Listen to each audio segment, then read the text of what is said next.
नमस्कार मंडळी, आज आहे होळी. ह्या वर्षी आपल्या विराजची पहिलीच होळी आहे आणि आपण करत आहोत पुरणपोळी. तर इथे बघा, पुरणपोळीचा स्वयंपाक सकाळी लवकरच करून घेतला.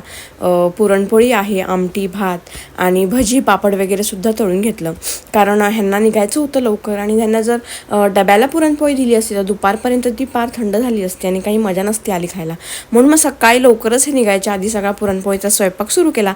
तसं काल रात्रीपासूनच आम्ही तयारी केली होती. मग यांनी बाप्पाला पुरणपोळीचं नैवेद्य अर्पण करून जेवण करून घेतले आणि कामाला निघाले. त्यानंतर मी सुद्धा सकाळची जी काही कामं असतात ती आवरली, पूजा केली आणि आम्ही सुद्धा लवकरच जेवण करून घेतले आणि दुपारी जरासा आराम केला. त्यानंतर मग संध्याकाळी ना पिलूला घेऊन खाली जायचं होतं. तर सगळं आवरून तयारी करून आम्ही खाली निघालो आणि तो देखील किती मस्त उत्साहात आहे बघा. त्याचीसुद्धा मस्त झोप झालेली आणि त्यामुळे तो फ्रेश होता मस्त. आणि मग आम्ही खाली आलो जरा आणि इथे बसलो होतो जरा वेळ. तो देखील मस्त सगळं बघत होता. तिथे बरीच लहान मुलं होती, त्यांचं खेळणं गोंगाट चालू होता, तर त्याला ते बघायला खूप मजा येते.